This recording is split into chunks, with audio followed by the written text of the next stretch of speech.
when we started Enterhealth, people were not looking at addiction as even a medical disease, much less a brain disease. They looked at people that had addiction as sinners. It was a moral problem. It was a moral weakness, and obviously could not be farther from the truth. So when we started to talk about addiction as just a medical disease, that was heretical. With this podcast, what we're trying to do is have real, authentic discourse. Dr. Urschel, it's great to have you here today. Thanks, Dave. Really, really a pleasure to be here. Absolutely. I've been looking forward to this. I have too. This is, as you know, this is Enterhealth's podcast we launched this year, Treatment Redefined. And one of our objectives is to have honest, thought-provoking conversations around the treatment and addiction field. Right. And having thought leaders from various disciplines is going to be a really important part of that. Right. And with you being here, I think this brings a real relevance to Enterhealth today because you're one of our co-founders. Right. This is very exciting that we're doing podcasts, and we're kind of coming into the whole social media age and trying to convey this information in a different medium to everybody. 'Cause people kind of consume information in different ways these days, and so I think this is really important. Absolutely. So let's just for the sake of this, as we get going, we're going to spend today talking quite a bit about a hot topic: cannabis, marijuana use. Is it good? Is it bad? Lots of discussion around this. I hear it everywhere I go, from my kids to colleagues to the patients we serve. Right. So we're going to spend a lot of time on that, but just taking a little trip down memory lane, we've known each other nearly 2 decades, haven't we? Right. It's gone really fast. Mm-hmm. I was thinking about this just the other day, knowing we were going to be spending some time together, that, nothing happens just by chance. I think this is a real blessing we were able to meet each other. We met back in, I believe, right around 2007. Right. Early maybe 2006, 2007. So I was going to say, maybe late 2006. Right. And you had been practicing in the addiction world, really, for quite some time. I describe you as really a pioneer in the field back in the day. Maybe just real quickly, just a little brief background before you and I met. Right. So, as you know, I'm an addiction psychiatrist. I've been practicing in Dallas since 1991, and have tried to get the latest science, latest scientific research out into the field of addiction treatment, addiction and mental health treatment. It just has not been there, and although there is good treatment out there, they're not using all the tools and resources that science is showing to be effective. And this is a life-threatening disease, alcohol and drug addiction is. And so I've always tried to do that, and we kind of got to cross paths. This is my 4th addiction treatment program I've developed in Dallas-Fort Worth, and this is the longest going. And every time I built one, we learned a lot. And then to find great partners like you and your family and our wonderful team at Enterhealth, it's just we've really helped a lot of people. Yep, we have. Very, very, very rewarding. Well, you come from good stock. I had a chance to meet your father before he passed. Cardiothoracic surgeon at Baylor for many years. Was kind of a legend there. You decided to go into this space. You felt like going into psychiatry and specifically addiction was an area you felt like you could really make an impact. Right. Yep. UT Southwestern training? UT Southwestern, right. Did you do some training in the depression area too? Didn't you do like a fellowship or something after that? So I did a fellowship in alcohol and drug addiction research up at University of Pennsylvania. That's right. For 2 years. And actually the depression issue comes from one of my mentors at UT Southwestern, a real brilliant professor in depression, world famous, encouraged me to go do that fellowship. And in that fellowship is where I kind of learned the secret sauce of all the science that just it was not out in the clinical world. It was all in the research world behind sort of the academic walls and ivory towers. And we wanted to try and put it into every man's treatment program information, because it's not hard to do. And when you inject the right tools into addiction treatment, your outcomes skyrocket. That's right. So being a native Texan myself, grew up in Richardson. Families from Texas, Panhandle, West Texas. You're from Dallas, grew up in Highland Park. Right. I like to tell people when I meet them that Enterhealth really came from humble beginnings. It wasn't something that we decided to build to necessarily build a business around and grow it and sell it off and let some other group of people try to take it on. It was something that we felt like we could make a difference in our community. Right. And when we set our sights on doing this together, we wanted to bring real treatment to bear. Right. That was very important. And we took a lot of arrows in the back in those early years, bringing things to the market, really to our patients and families that they couldn't get access to elsewhere.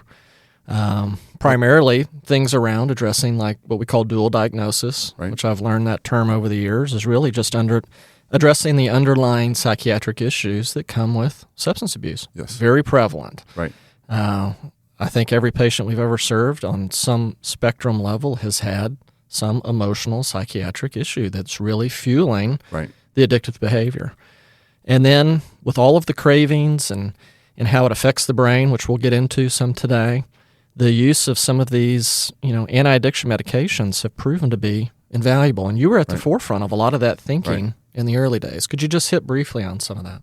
So essentially, backing up just a second to one of the reasons that we jointly worked together for Enterhealth in Dallas is there was a variety of different treatment programs, all of them really 12-step based, and the people would leave Dallas to go to these 12-step based programs around the country. At the time, they were like Betty Ford and Hazelden and Karen, et cetera. And people would go and then come back and then relapse quickly. And not that they're not good programs, but we thought that we could have a better solution for people. And especially when you and your great father, also very prominent here in the business community in Dallas-Fort Worth and really nationally, felt that we just want to build something great for Dallas-Fort Worth, for our community, so people don't have to leave, so we can get great treatment here. And that's kind of what started us working together. That's absolutely right.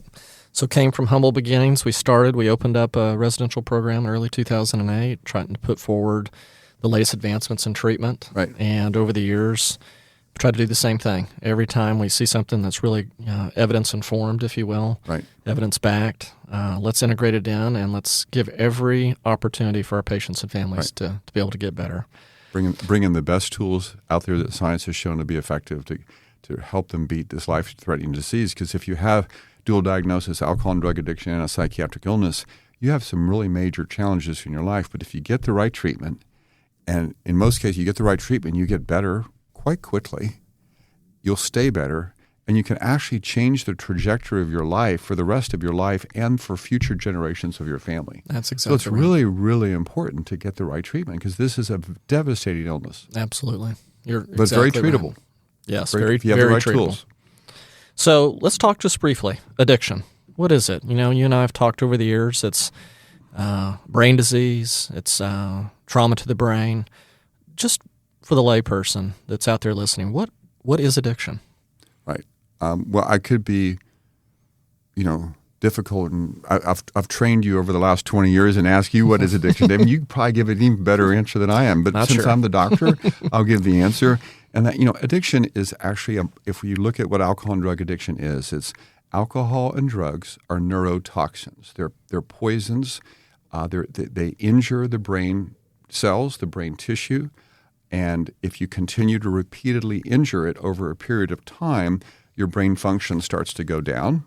And if you keep injuring it, and there's a lot of reasons you might keep injuring it, you don't realize you're doing it, your brain gets offline so much that all of a sudden parts of your brain that should not be in charge become in charge. They start to hijack. The more basic parts of your brain, called the limbic system, hijacks the smart part of your brain, the cortex, and you can go do really dumb things. If you look at it, step back and look, well, why is this person, getting in the car after 3 drinks, after he's already had 3 DWIs? Mm-hmm. It's because his brain's off. And when you understand, and all the science, there's compelling decades and reams of scientific data showing it's a mild to moderate temporary traumatic brain injury. So that's what addiction is. Alcohol and drug addiction is a mild to moderate temporary traumatic brain injury. You get psychiatric illness because psychiatric illness are merely symptoms of neurotransmitter. From the brain injury, you get neurotransmitter brain chemicals. get imbalanced. And so sometimes the imbalances are there in the first place, and then you try and help your depression get better. You try and sleep, and so you take substances, and you use enough substances that you've now injured your brain, and now you have the two diseases, psychiatric and addiction. Which came first? It doesn't really matter. You just need to treat both.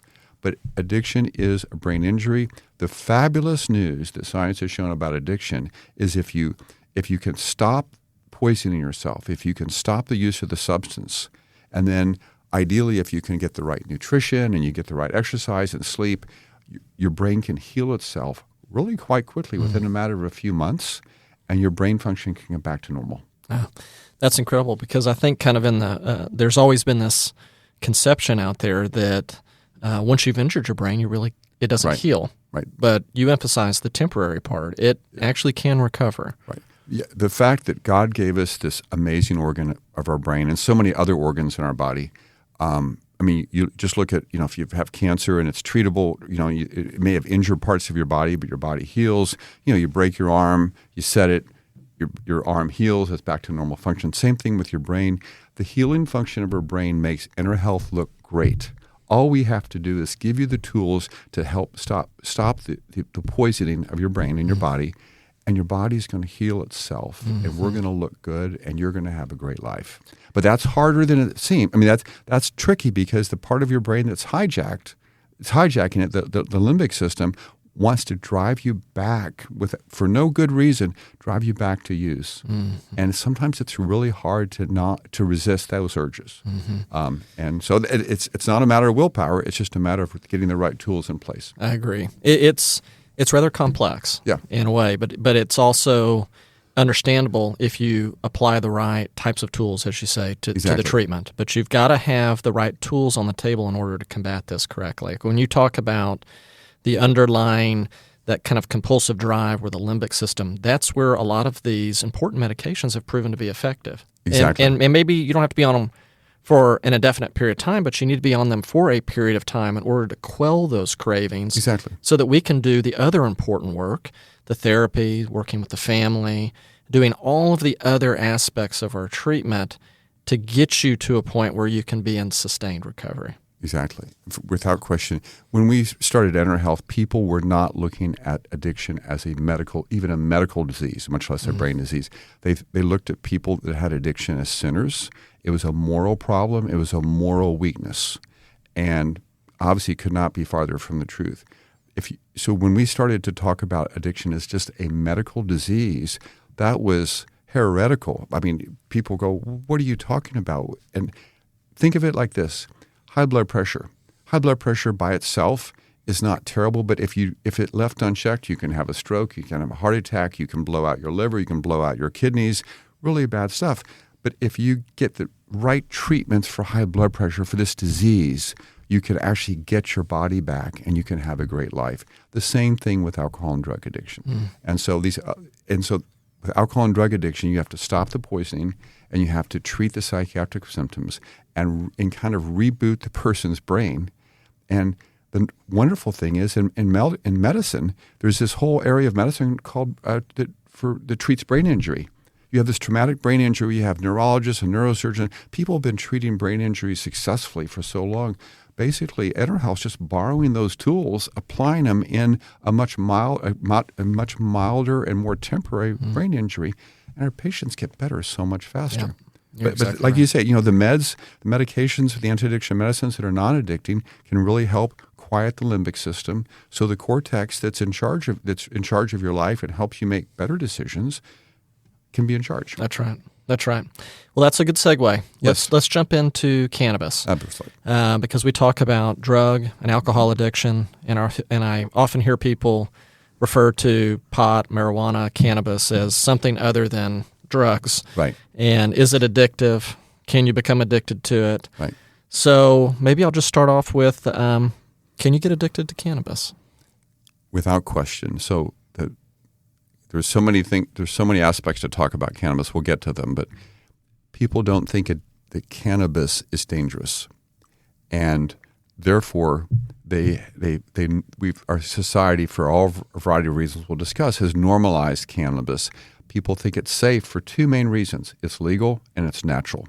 And we can even get to that. But the fact is, cannabis, especially at today's potency levels, and we'll talk about what that means, that the cannabis today is incredibly addicting, incredibly injurious or toxic to your brain and many, many organs in your body.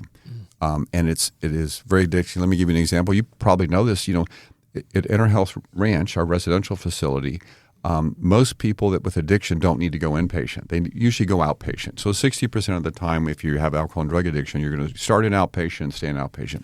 40% of the time, the disease is so serious that you can't handle staying sober in the outpatient, so you're going to go inpatient. So people going into an inpatient program, residential program like Enterhealth, these are some pretty significantly injured or severe, moderate to severe addiction and psychiatric illness, right? And so 25% of all of our admissions coming in Enterhealth a year are primary marijuana. Now, how could that be true if marijuana is not addicting? But so their use of marijuana injured their body and their brain and their life so much that they couldn't just go into outpatient. First of all, they needed treatment because they got the disease. They didn't go outpatient. They actually go inpatient. And half of the people that were admitted with primary marijuana were psychotic. That means they were hearing voices, they were paranoid, they were delusional, all from the marijuana use because that's how toxic the substance is. People don't understand this. Obviously, one of the reasons we're talking about today on today's podcast, we have to get this information out to the public. That's right. And one of the things I've learned is that cannabis and marijuana, it's changed over the years. Yes. So go back to the 1970s, 1980s, 1990s. The marijuana that people would use back then, right. We're talking about a much more potent substance, aren't we, for today's world? Without question. And so back in the 1960s, that's when, the mid-60s, the Woodstock weed, so to speak, the hippies, 1% to 2% of THC. So weed, marijuana, weed, pot, they're interchangeable words in my conversation today. The THC, there's two chemicals in the plant of cannabis, THC and CBD. Everybody's probably heard of those. And those are the two what we call psychoactive chemicals. Now there's another, there's 250 chemicals. When you smoke marijuana, a joint, when you light it up and smoke, you have about 250 different chemicals going into your body. The two primary ones that we know are brain active, psychologically active, are those two. And the THC is the one that's really destructive. The CBD really, to our knowledge, does not cause brain injury, and to our knowledge, just at least at this point, does not seem to be addicting, which is great.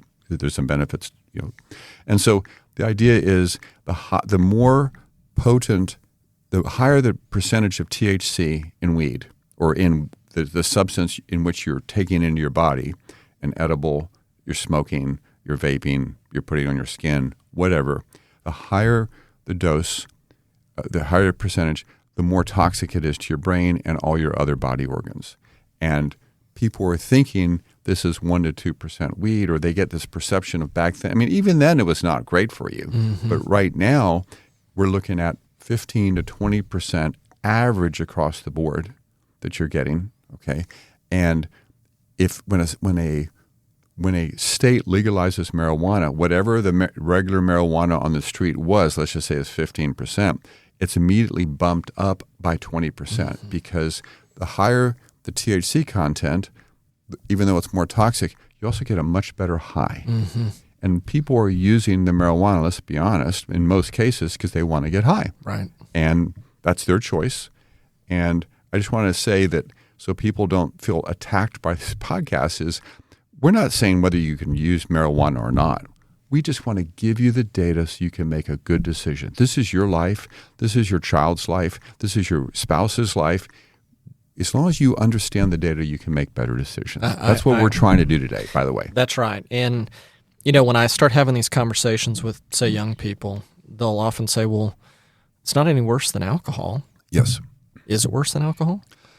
Well, is it different in terms of how it affects your body and your brain? Great question. So number one, it's not either or. Most people that use marijuana are also using alcohol. Yep. So we can't kid ourselves that people are only, for the majority of people, they're not just using one or the other. Do some people? Absolutely. A lot of people that drink alcohol and don't smoke weed, but most people that smoke weed will also drink alcohol. Maybe not to excess, but they'll drink alcohol. But if you want to compare the two substances, alcohol can be more acutely injurious to your brain, more toxic in terms of you use it, and if you drink a lot of it really fast, you can get very impaired, obviously. But then you stop drinking, alcohol's gone in 24 hours. Okay, maybe 36 hours. It depends how much you drink. Marijuana, though, when you're using THC, if you just smoke one, the problem with alcohol just gets taken out through your liver and it's gone. THC, when you smoke, when you eat, smoke, however you get the THC in your body, the THC loves fat. Chemically it's called lipophilic, so loves fat, or a fat lover, lipophilic. And so what happens is, instead of just being processed out, you bring it into your body, you get the high, even though the high goes away fairly quickly within a couple hours, or depending on how you use it, it will go into your body and latch onto your fat cells. All of the fat cells that are in your brain, all of your organs. And so what happens is, you smoke a joint, the THC will be in your body for 3 to 7 days. There's this fallacy, let's just say in high school, that you can smoke a joint at a football game on a Friday night and it won't bother your test, your big test that's coming up on Monday. Completely untrue. There's significant problems. First of all, the THC will still be in your body. It will have been in there all the way through the weekend when you were trying to study. It will decrease your memory systems. It will decrease your sleep. It will decrease your ability to focus. And even more importantly, it will decrease your motivation to want to study for the test in the first place and help to distract you. So that's a problem. So if you use it once, it can last in your body up to a week. Not a high. It's just there causing trouble in different organs. And then, so then if you smoke the next day, you have basically marijuana from the day before, the THC the day before in your body, and you've just added more. And then you smoke the next day, or even if you skip 2 or 3 days. So that's the problem. Marijuana, so I say that it's more toxic than alcohol. It's worse for you than alcohol because it hangs around and injures your body way after the high does. And so it's just a different way to look at, what's dangerous. Neither one is safe. We're not saying that people can't use either substance. We're not saying either substance is bad. That's a judgment call. But there are serious consequences to using marijuana, and people need to know, especially teenagers, because teenage brains are much more susceptible to the really negative toxic effects of THC than an adult brain. That doesn't mean it's safe for an adult brain. Adult brains get hurt quite prominently by THC, but adolescent brains are exponentially worse, and we can talk about why. Yeah. I've actually just anecdotally noticed over the last probably handful of years, just patients that are coming into our treatment programs at the residential or outpatient, is much, much higher use of cannabis, right, and a lot more psychosis. Right. It's skyrocketed. Right. And what's interesting is there's a public perception out there. It just exists, and I think it's being pushed because there's so much legalization of this across the states, right, that it's not as harmful as other things like alcohol or right, things that are legal. So I'm curious, when we see a lot of the psychosis, with patients coming in, is that because of the amount of use, or is it because it is also potentially laced with other substances, other things that could be harmful, synthetic substances? What are you kind of seeing that's causing the psychosis, particularly in a lot of the young people? I would say like adolescents, we see young adults, but that population has a lot of psychotic behavior as they're coming in, and we're correlating it to a lot of the cannabis use. First of all, there's a lot of factors that create the psychosis. It can be genetics. You might have a genetic susceptibility in your brain from just people in your family, et cetera.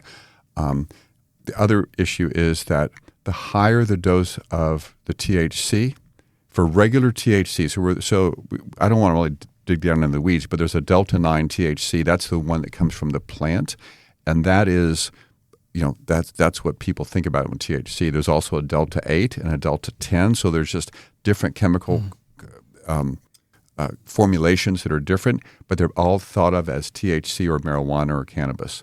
And the problem is that the other two, delta 8 and delta 10, have all these chemicals in them that we don't know what they are. They're chemically made. The delta 8 is made sort of half from the plant and half from pure chemicals, and delta 10 is all chemicals, nothing to do with the plant. Okay. And so that, number one, that those other chemicals can cause the psychosis, but also just the higher dose of it. So why is marijuana, why is THC messing with your brain? Well, it's part of the family. It activates receptors in your brain called cannabinoids. Cannabinoids are all over your brain, and they're very important to our brain's functioning. So what happens is, if you have a lot of these outside, we call them exogenous, or cannabis from the outside of your body coming into your brain, hits these receptors and turbocharges them. And so it's like put this rocket pack on the back of whatever it was supposed to do, and your brain just it gets psychotic because it's not made to. It's made for regular gasoline, and you just put jet fuel in it. That's right. Right? And so, hey, that car's not going to work really well, or it's going to go really fast for a while and then peter out. But bottom line is, the psychosis in most cases will get better. At Enterhealth, we have a really good track record of treating that.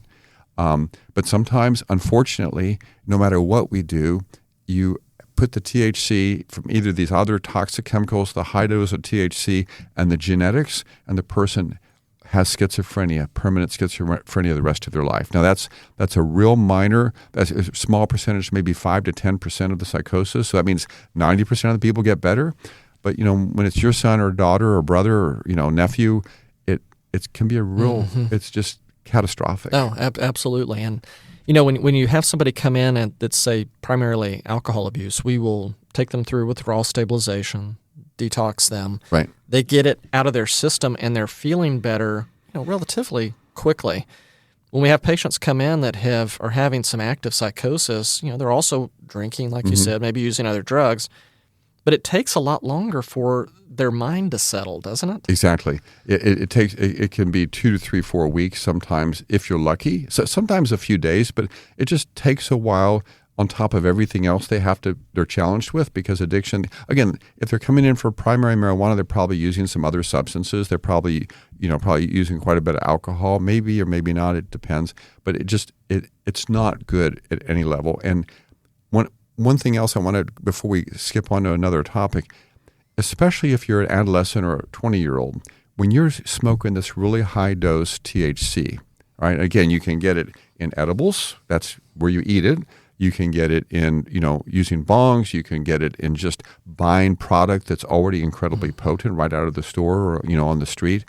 Or you can do a combination of all those. When you have that high a dose and you're using it, like starting in your 15, 16 or whatever, 13, 14, 15, 16, and you're using it daily, what happens is during your adolescent, it actually not only gives you these symptoms, it actually changes the neurons, the neuronal pathways of your brain. As your brain matures, the different brain cells that are talking to each other from one side of the brain to the other, they end up having this sort of accelerant put on them by the body called myelin.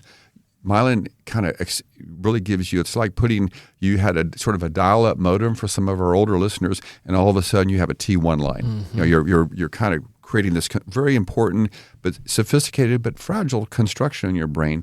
And so as you lay down the faster neurons or the faster fibers, you got to remove the old ones. Otherwise, everything gets cluttered, kind of a bird's nest, or the end of a fishing line gets all tangled, et cetera. Yeah. Marijuana, and so the brain has these processes to kind of prune off the old stuff, all the old lines, make way for the new ones.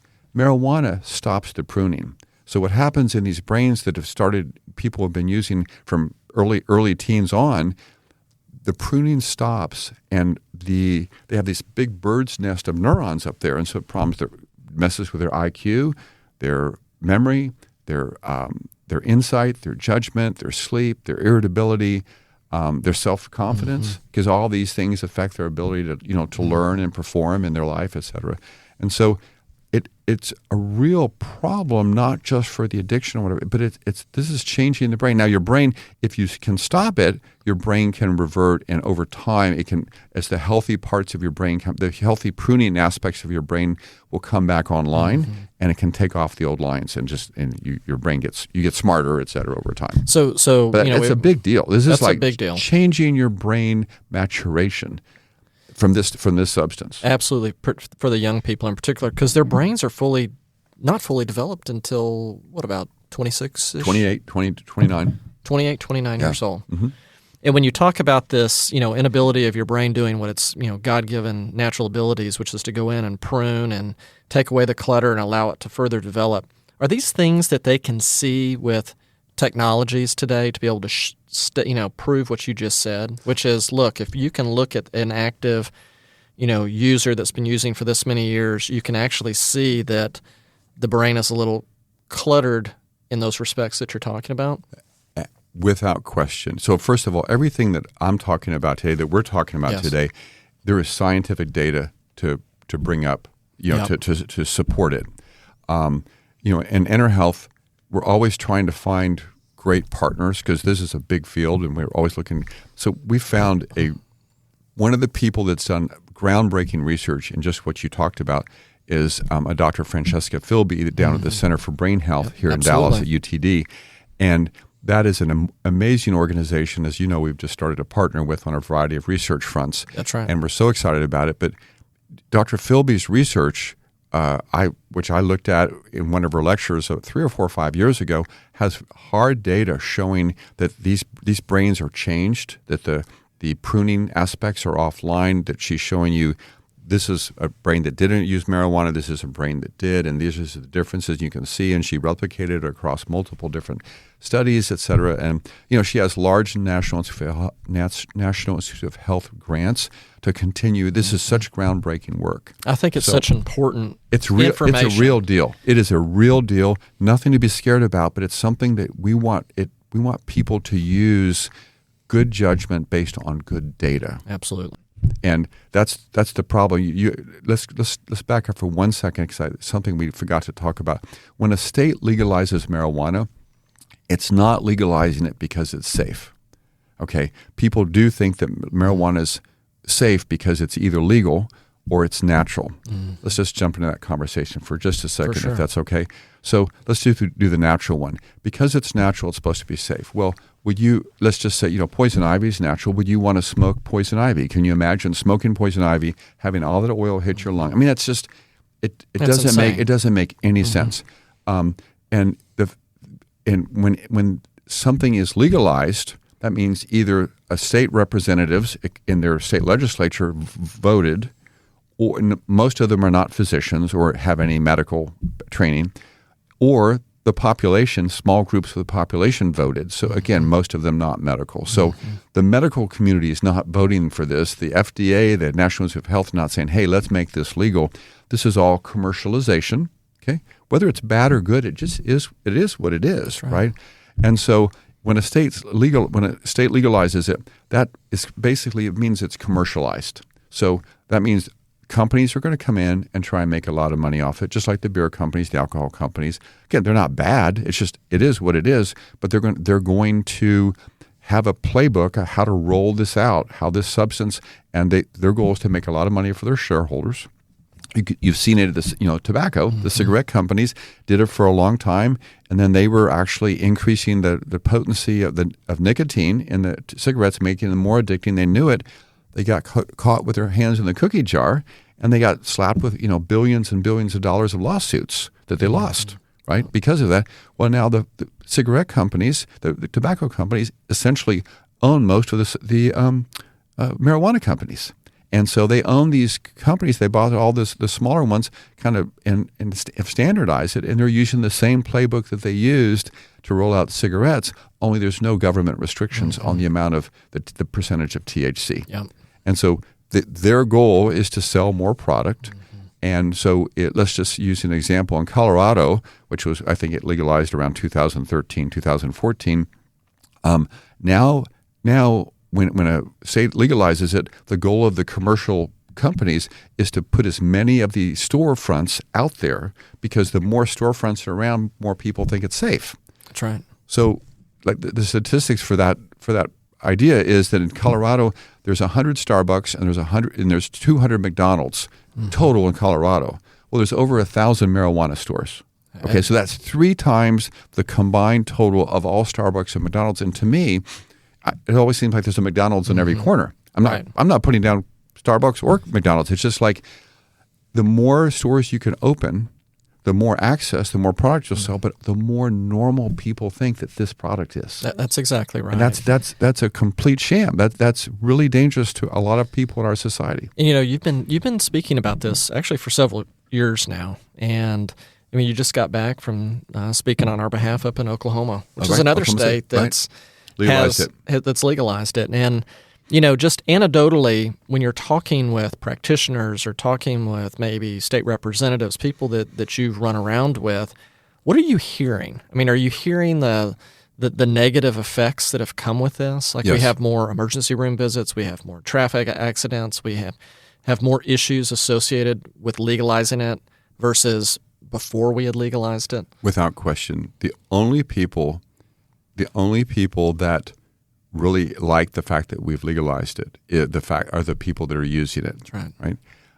The physicians, the hospitals, the ERs, the therapists, the addiction treatment programs, the families, the parents, the workers. I mean, the companies that employ these people that are using, they all feel that it's catastrophic. They made a big mistake. Mm-hmm. Even the legislatures find that, hey, their highway deaths are going up, their hospitals, their costs for insurance are going up. The state is losing a lot of money. They're getting some money in, from the revenues on this marijuana, but the cost, the other costs from the legalizing marijuana are double and triple higher than the revenue coming in.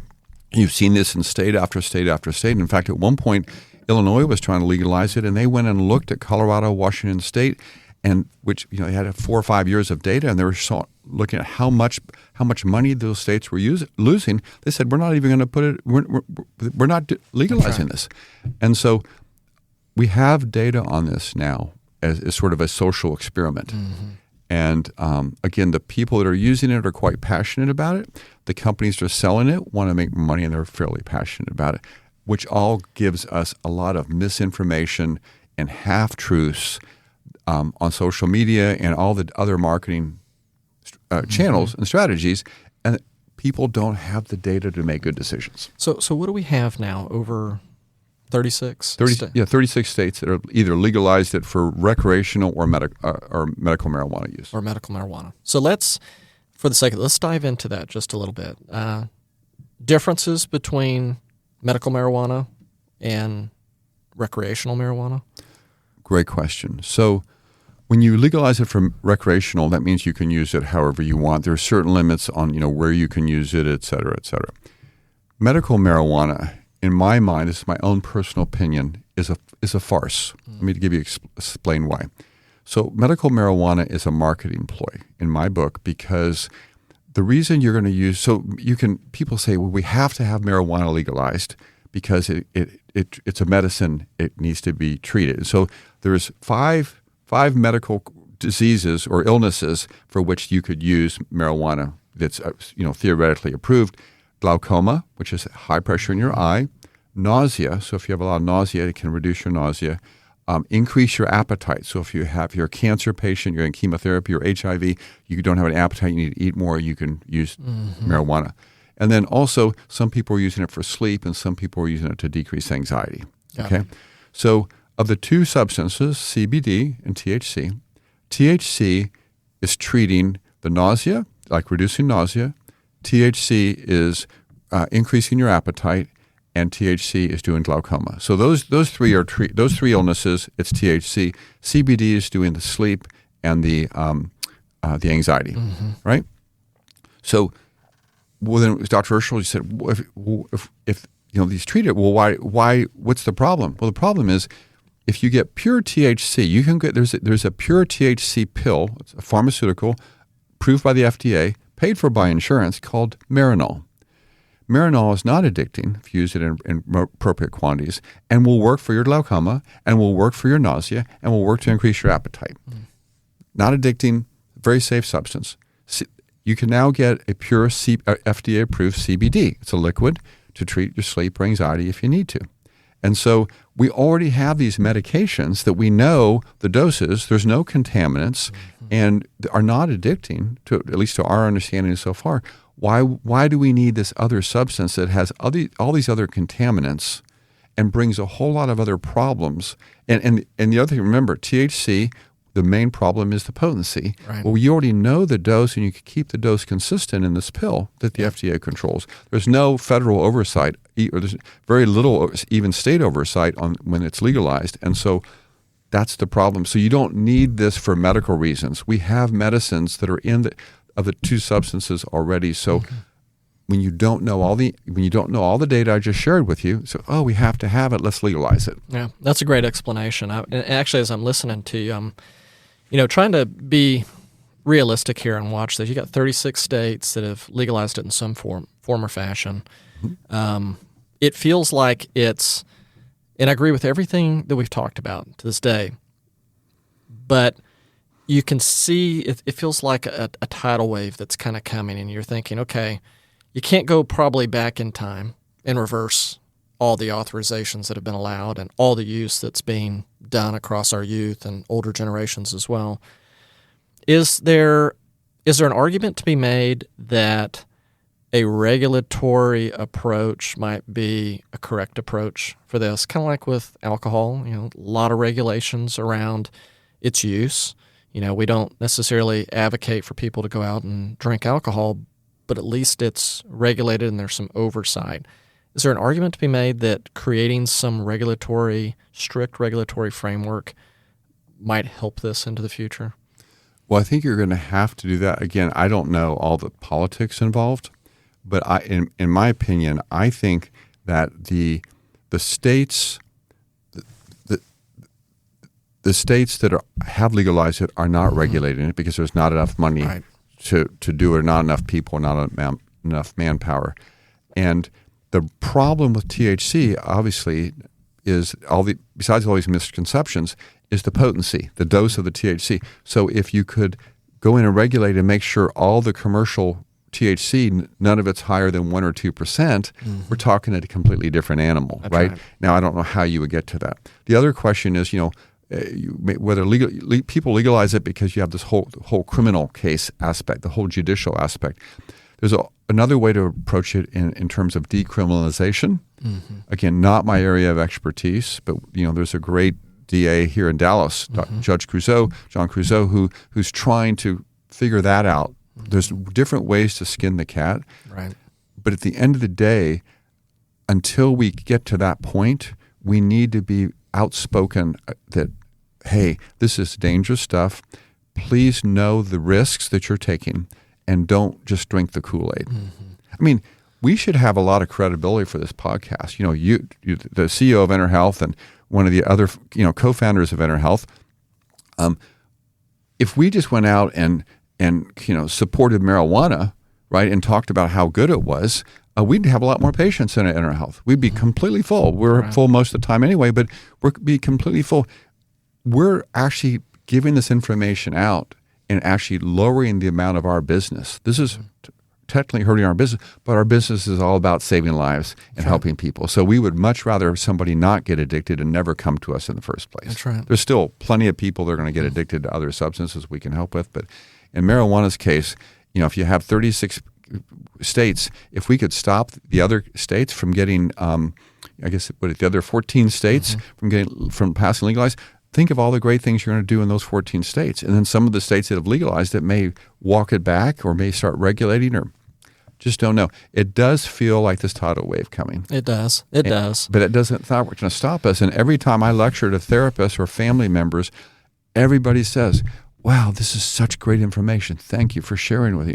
How are we going to now convince my son or my daughter who's using? That's right. It's hard. Yeah, we have these conversations even around our house. Both of us have children that have gone through college, similarly situated. I still have a son that's in high school, but I've got 2 girls that have been in college. One's still there, and I'm sure you have the same conversations with your son. And fortunately, I've been, because of the business we've been in, I've always, we've talked a lot about mental health issues, substance abuse, the things you need to be careful of. So I've tried to impart that as best I can with them.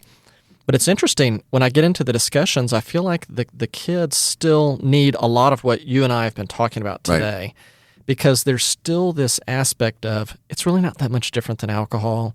And I think they're seeing friends or people in sororities or other people using it with not a lot of obvious adverse consequences. Right. And that's, I think, a problem, because this is something, like you were talking about earlier, that's difficult to see kind of in a short period of time, but it builds. And as the brain's developing, it's not developing the way it should. Right. And then before you know it, you end up seeing the issues that we see in our treatment programs, which I am certain that this is absolutely underwriting so many of the psychotic issues that we've been seeing for the last handful of years. And depression and anxiety and on top of all the social media compounded That's right. things. But let me just give you 2 statistics. And that is, if you start using marijuana regularly before 18, your chances of becoming addicted to it go up by 6 times, so 600%. If you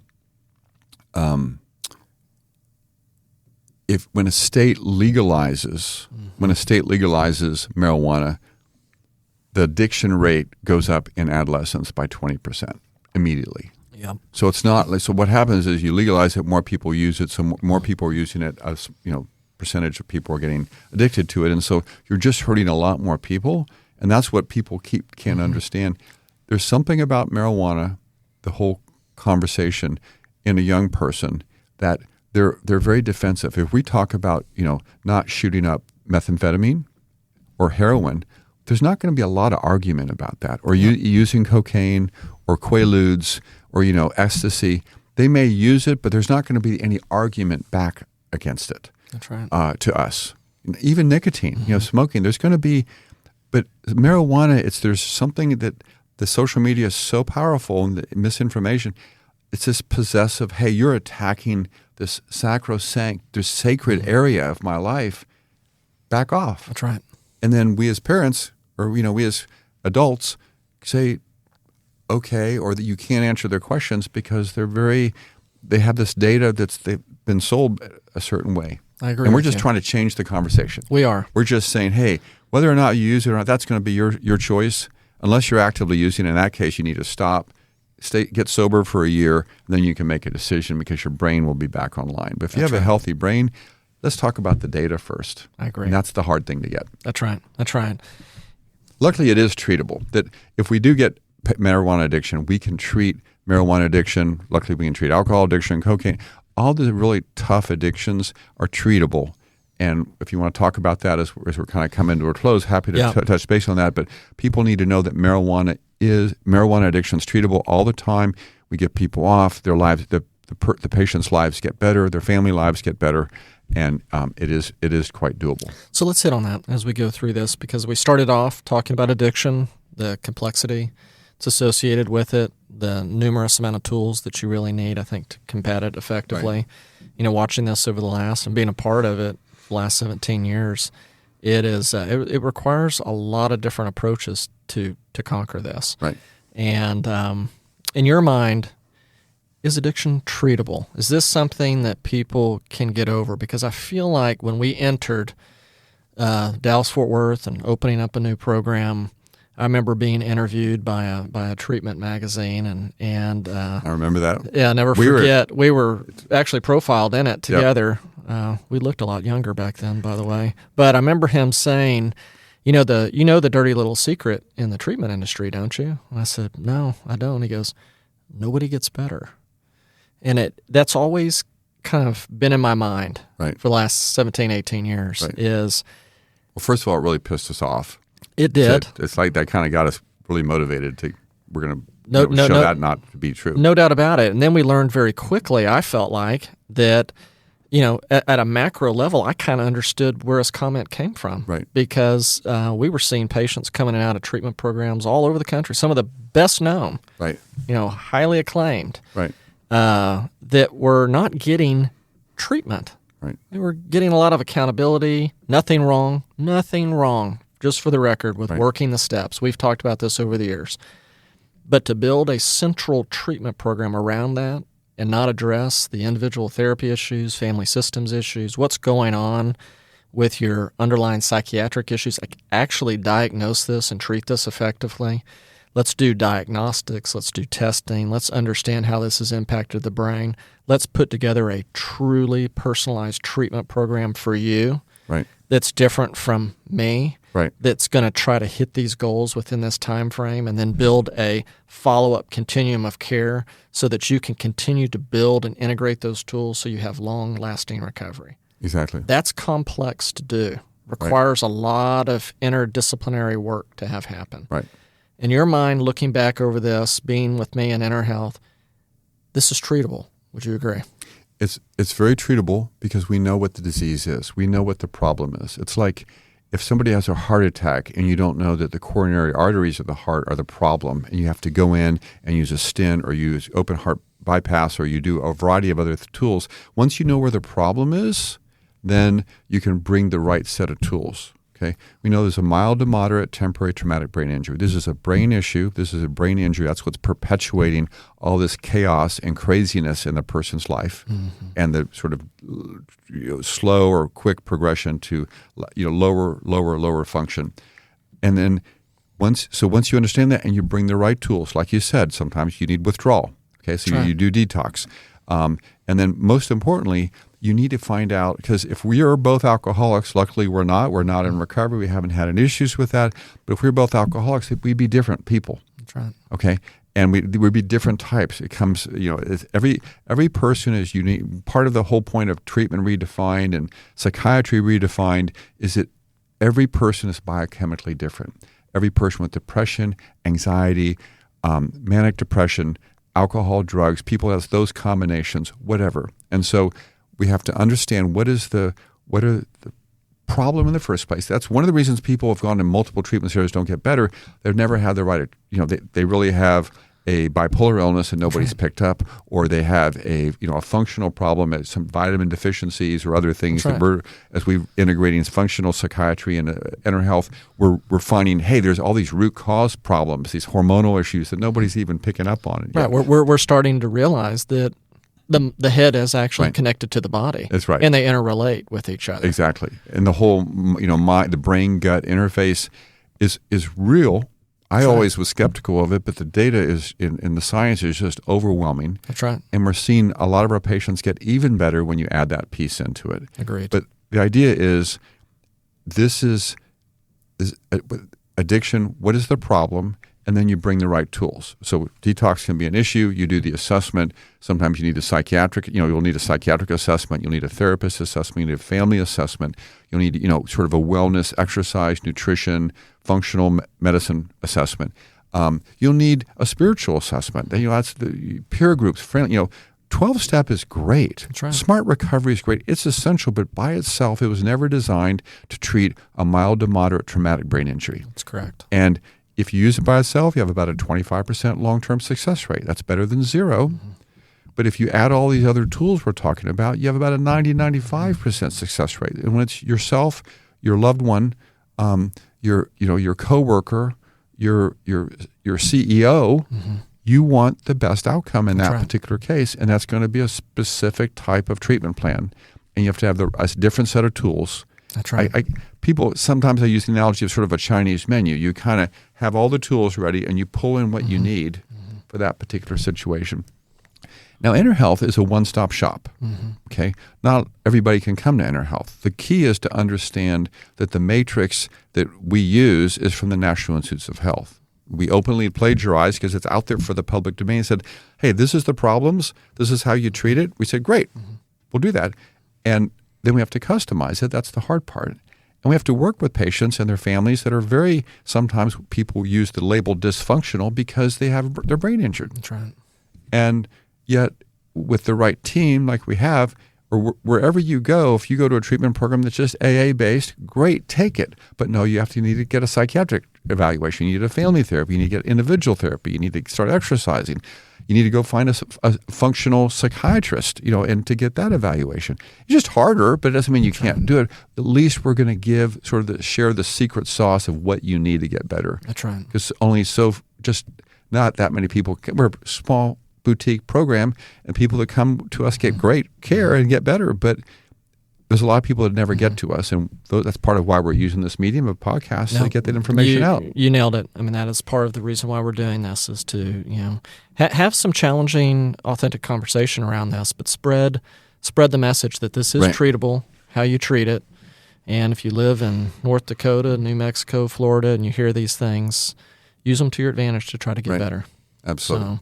Well, this has been an absolute pleasure to be able to spend some time with you. Really fun. We've been on a journey, and I love the journey part of it. It's not about the destination; it's about the journey. And I don't know that we'll ever have a destination in mind, but I sure hope that as long as Enterhealth is around, that we keep our core ethos of always trying to push the envelope on what's credible and relevant that can help our patients and families, and integrate that into the best of our ability with the best practitioners and spread the word. So I thank you so much for spending time with me today, and I look forward to continuing this journey with you. You think about the journey, think about when we first started Enterhealth, we were really good because we had a lot of tools, but think how much better we are now at it because of all the additional tools we've added into the mix, because science continues to progress, and that's any specialty in medicine takes the latest advances, make sure they're healthy, they're safe for the patients, and can make a difference, and then integrates those two. And That's correct. Our patients now have the best chance of any time they've ever been in our health history to get better right now, because we have even better tools to work with. That's right. There is not a silver bullet out there, but I'm a believer that we will give you the absolute best chance to get better. Right. We got the prescription, come in, work with us, and you have a chance of having a very fulfilling quality life. Great. Hey, it was a pleasure. Enjoyed it. Thanks for inviting me. You got it.